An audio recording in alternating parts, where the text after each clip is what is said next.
Grabe naman yung kapal ng mukha mo, sender. 'Di ba? Tas ang kapal pa ng mukha mong magtanong, bakit hindi mo nararamdaman yung libog sa asawa mo? Bakit kailangan mo pang maramdaman sa iba? Like, tanga ka ba? Pinili mo kasing humanap ng iba. Good evening. This is your host, Erwin, and this is Anonymous Pinoy Confessions Unplugged. Welcome na naman mga bossing sa panibagong episode ng APC Unplugged. Kamusta kayo? I hope you guys are all doing good. I'm doing fine. Thanks for asking if you did. And as always, basic na basic, talo na tayo sa kumpisal. Confession. Bakit hindi ako nasasatisfy sa asawa ko? Female, 32, married to my OFW husband na 34. Sa almost 6 years married life namin, never ako nasatisfy sa lovemaking namin. Magaling naman siyang mag-drive, kaso hindi ko feel. Hindi ako nakakaramdam ng libog sa kanya. Is it maybe we are not compatible sa sexting? Fini-fake ko na lang na kunwari nilabasan na ako para lang tumigil na rin siya. Pero nag-i-stay pa rin ako kasi okay naman siya as a husband at wala akong masasabi. So eto na nga, nag-abroad siya, mag 2 years na rin siya dun. And recently, nag-try ako mag-dating app. Minakilala akong 45-year-old and napaka-vulgar niya sa mga words. Dun pa lang nakakaramdam na ako ng libog. Then nag-meet kami. Pagkakita ko pa lang sa kanya, sobrang na-excite na ako sa mga mangyayari. Kumain at nagsine pero hindi na namin natapos yung movie. Hindi na raw niya kayang tiisin. Ganun din ako. To be honest, wala namang pinagkaiba yung mga ginagawa ng husband ko sa mga ginawa niya. Pero grabe, for the first time in my life, narating ko yung sinasabi nilang heaven ng ilang beses. Sobrang satisfied ako. Ngayon, iniisip ko, bakit hindi ganon yung nararamdaman ko sa husband ko? Bakit hindi ko maramdaman sa kanya yung ganong feeling? Bakit sa iba pa? Mahal ko yung asawa ko, pero bakit hindi ako makaramdam ng libog sa kanya? Yun ang confession. Before I even start, sorry guys, sasabihin ko na, tangina nung sender. Like, I'm so sorry about the French, I'm sorry about the language, but I cannot help it. Like, tangina mo sender, ang landi mo. Tangina. You know, like, let me justify bakit ganoon yung nararamdaman ko. Unang-una sa lahat, kawawa yung lalaki kasi nag-abroad, OFW siya, and nakaka-relate ako kasi yung dad ko, yung papa ko, OFW siya. And alam ko kung gaano kahirap yung ganong sitwasyon. Like personally, hindi ako yung lumayo. Like yung ganon, hindi ako lumayo kundi yung tatay ko. Pero yung feeling na malayo sa akin yung tatay ko na lagi niya sinasabi na napakahirap pag malayo sa inyo, mahirap na ginagawa ko lahat ng sakripisyo and everything. Alam mo yun, yung like tinitiis yung lungkot, sakripisyo, lahat ng yun. Tapos ito yung nangyayari. Grabe naman yung kapal ng mukha mo, sender. 'Di ba? Tas ang kapal pa ng mukha mong magtanong, bakit hindi mo nararamdaman yung libog sa asawa mo? Bakit kailangan mo pang maramdaman sa iba?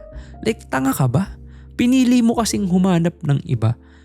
Like, you know what I mean? Like, hindi ko alam anong sasabihin sa'yo eh. And to think, ang lakas pa ng loob mo na magsabi na okay naman yung husband mo, wala kang masasabi sa kanya. Aba, tangina, dapat lang. Imagine mo na lang kung may nasasabi ka pa sa kanya. Kasi what I'm trying to say here is, and my assumption is, siguro umaasa ka lang sa padala ng asawa mo. 'Di ba? And yet, ito yung ginagawa mo. 'Di ba? And masasabi mong okay naman siya. Aba putang ina, talagang okay. Kasi kung umaasa ka lang sa asawa mo, winawaldas mo yung perang pinapadala sa'yo, nagpapakarat ka sa ibang lalaki, aba putang ina, dapat lang wala ka nang masabi kasi kung meron pa, Diyos ko naman, grabe ka naman, 'di ba? Actually wala na nga eh, feel like wala ka na ring hiya eh, 'di ba? Like guys, I'm so sorry, I'm not normally like this, pero kasi ano pa bang masasabi niyo sa ganitong klaseng confession, 'di ba? Like nasaan yung utak kasi yung common sense? Apparently it's not common at all, 'di ba? But even then, alam nyo, talunan pa rin natin, i-dissect natin. Pag-usapan natin yung confession. And guys, like I said, I'm so sorry. talagang medyo heavy lang sa akin yung fact na OFW yung asawa niya kasi nga OFW yung tatay ko and sobrang dami ng hirap na pinagdaanan ng tatay ko and naiintindihan ko yung hirap na yon and hindi ko masikmura yung ginagawa niyang panloloko sa asawa niya. Kasi grabe yung pinagdaan ng hirap ng mga OFW and respeto, mga bayani natin yan, yung mga nag-a-abroad na yan. Lahat yan, magulang, asawa, kapatid, lahat tinitiis ang hirap. Kaya ganun na lang yung nararamdaman ko towards kay Sendri na nababadrip talaga ako. Anyway, ito na. Puntahan natin yung confession natin. Kung hindi ka nasasatisfy, Sender, bakit hindi mo sabihin sa partner mo? Like yun yung pinakaunang common eh. Kaya nga kayo mag-asawa, di ba? Kaya kayo mag-asawa kasi that's your partner. Sa kanya ka dapat mag-confide, di ba? Kayo dapat yung mag-best friend, kayo dapat yung nag-uusap sa mga bagay-bagay. Di ba? Mag-asawa kayo for a reason. Alam mo yun?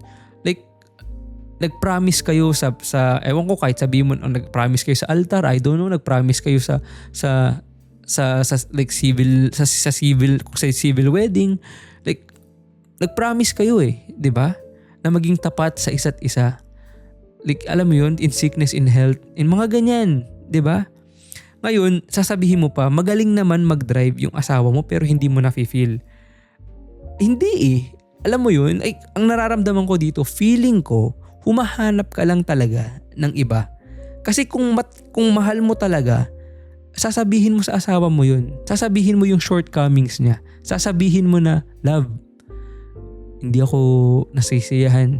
Kasi, ang lovemaking or intimacy, sobrang vital niyan sa isang relationship, especially sa mag-asawa. And, kung problema yun, bakit hindi mo sinabi? And to think, 6 years na kayong married. And sinasabi mo, fake mo yun all along. So for the last 6 years, you're not even being true. Like you're not even being a real wife. You're not even being a wife. 'Di ba? Kasi hindi mo kayang aminin yun sa asawa mo eh. Like hindi ka nagpapakatotoo. So lahat kasinungalingan for the last 6 years, like god damn. Ang galing mo ang galing mong mag-fake, 'di ba? Dapat sumali ka sa PBB, baka sakaling makuha ka. 'Di ba? You know what I mean? And like I said, dapat sinasabi mo sa partner mo yung problema kasi work on it, straight up, 'di ba?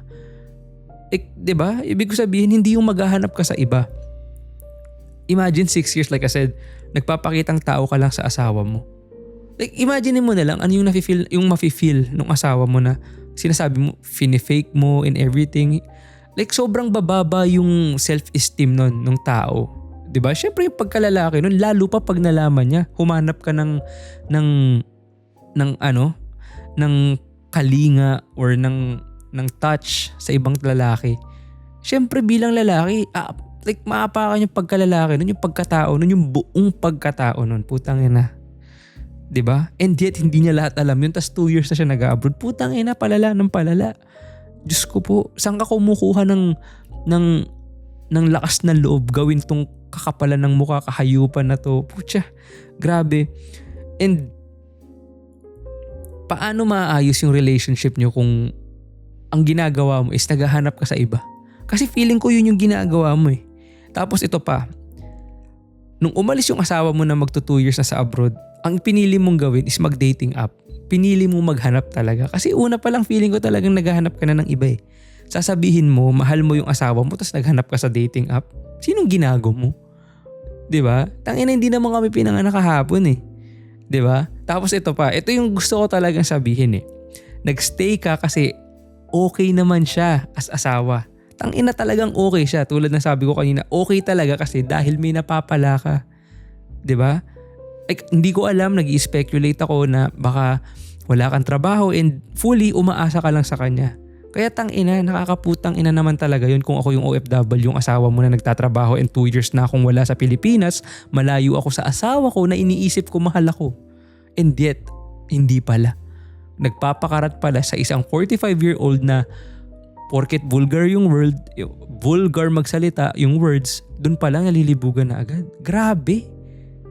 Nasaan ang delikadesa? Meron ka ba? I feel like wala eh. Putya, tayo na no holds barred na dito mga tol. Like puta na, wala nang filter, wala nang filter, huwag na tayo mag-sugarcoat. 'Di ba? Ang kapal ng mukha mo kung may masasabi ka pa, 'di ba? 'Di ba sabi mo wala kang masabi kasi okay siyang asawa. Kaya dapat shut up ka na lang talaga. 'Di ba? And base sa confession, masasabi kong kating-katik ang tumikim ng iba. You know why? Kasi bakit mo sasabihin wala naman palang pinagkaiba yung ginawa nung asawa mo at saka nung kalaguyo mo. 'Di ba? Wala naman palang pinagkaiba eh. Oh, teka lang, wait. Iba kasi yung batuta na pinantuhog sa'yo, yun siguro yung hanap mong iba sa asawa mo. Siguro yun talaga ang hanap mo una pa lang, humanap ng ibang batuta na tutuhog sa'yo. Kasi kung sinabi mong parehas lang yung ginagawa nila, anong pinagkaiba? Kung parehas lang, like I don't even know. Like I don't know kung mas magaling siyang gamitin yung batuta niya. I don't even know, man. But if you're saying it from you na parehas lang yung ginagawa nila pero hindi mo masabi ba't ganun, then maybe ang problema nasa sayo. Humahanap ka sa iba. Hinahanap mo sa iba. 'Di ba?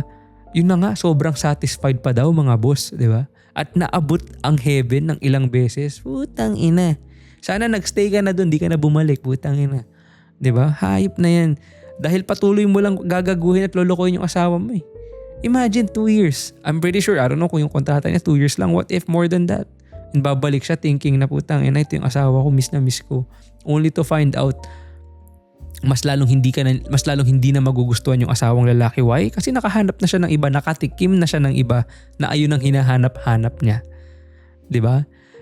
Hindi masisisi. Kaya ito yung parang alam niyo yung mga nangyayari sa atin sa Pinas na parang yung mga balita, yung mga nababalita sa balita na yung asawang galing sa ibang bansa, napatay yung asawa or nasaktan after malaman na meron palang kalaguyo. Syempre, putang ina, imaginein mo. 2 taon kang nagsasakripisyo, tinitiis mo yung lungkot. Lahat ng pwedeng emosyon na maramdaman mo na malayo ka sa pamilya mo, sa mahal mo, nararamdaman mo. Tapos, nagpapadala ka ng pera, nagtitipid ka, lahat ng hirap na pwede mong maramdaman, dinadanas mo. And then, only to find out, pagbalik mo, putang ina, niloloko ka pala. Tapos, nagpapasasa sa perang pinaghirapan mo ng ilang taon. Siyempre, kahit sino, hindi ko gina-justify yung iba na nakakasakit, na nakakapatay pa nga. Pero hindi mo kasi malaman kung ano yung pakiramdam nun. Ako personally, hindi ko alam anong pakiramdam nun at awa ng Diyos, ayoko maramdaman. Kaya hindi ko masisisi yung ibang tao kung ganun. And hindi ko rin masisisi yung asawa mo, sender, kung masaktan ka niya o kung ano pa man pag nagdilim ang paningin niya dahil pag nalaman niya to. 'Di ba? Yun na lang eh. Parang tapos malalaman lang nung asawa mo na ginagago mo lang siya, nagpapakarat ka sa iba for what? Dahil hindi ka makaramdam ng libog sa kanya. Ano yun? What the fuck is that? Make it make sense. 'Di ba? Like, hindi dahilan yun eh, tangina. Hindi talaga dahilan yun. 'Di ba? Like, bilang mag-asawa, hahanap ka ng paraan or ng dahilan para mahalin mo yung asawa mo. Hindi dahil hindi ka nalibugan, ayaw mo na. Ano yun? Di sana hindi ka na nagpakasal. Di sana nagpakarat ka na lang, naghanap ka ng fuck body. Yun na lang sana. Hindi yung nag-asawa ka tapos ganito pala. Tangina, nakaka-frustrate eh. Alam mo yung masasabi ko lang din dito is minsan mas okay pa yung lokohin ka ng harap-harapan kaysa yung ganito. At least yung alam mo na agad, ginagago ka pag nakita mo eh. 'Di ba? O eto, nagpapaasa pa, like ito kasi ang nangyayari pa, nagpapasasa pa sa perang pinaghirapan ng asawa at walang kamuang-muang na yung iniwan niyang asawa pinupuluputan na pala ng ibang sawa.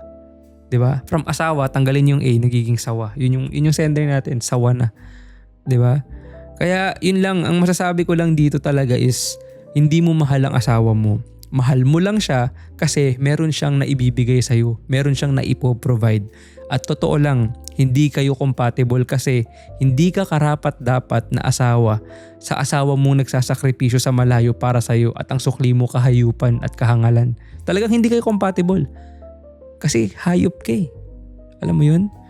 Hayop. Grabe. Sa iba dyan, ito generally speaking, mahalin nyo yung mga asawa nyong OFW. Kasi Tangina, ang hirap ng ginagawa nila tapos ang sukli nyo mag-cheat. Huwag ganun, mga tol. Bago nyo gawin yan, isipin nyo kayo yung nasa malayo. 'Di ba? Mapalalaki, mapababae kayo. 'Di ba? And for what? Kasi hindi lang kayo nasasatisfy. Like napakababaw nun. Never kong i-justify na kasi malungkot kayo. I know it. Malungkot. Alam kong malungkot. 'Di ba? Napagdaanan ng magulang ko yun, nakita ko yun. And yet pinili nilang maging honest sa isa't isa. Kasi kaya naman eh. Kasi hahanap kayo at gagawa kayo ng paraan para mahalin ang isa't isa araw-araw. 'Di ba? And like I said, kung may ganito kayong problema sa relasyon nyo, pag-usapan nyo. Asawa nyo yan eh. Partner nyo yan. Kayo yung mag-usap. Kayo yung makakaintindi sa isa't isa if anything. Hindi yung hahanap kayo sa ibang tao. Hahanap kayo ng sarap sa ibang tao. Hindi yung hahanap kayo ng satisfaction sa ibang tao. 'Di ba? Like, ba't pa kayo nag-asawa kung ganun lang din yung gagawin nyo? Kung balak nyong gawin yun, by all means do it, pero huwag kayong mag-asawa. Mag-fuck buddy na lang kayo o kung ano man ang gusto nyo. Friends with benefits or anything. 'Di ba? Pero ito, ang iiwan ko sa dulo. Pero what do I know? 'Di ba? May mga tao talagang hindi makontento at talagang makate. 'Di ba?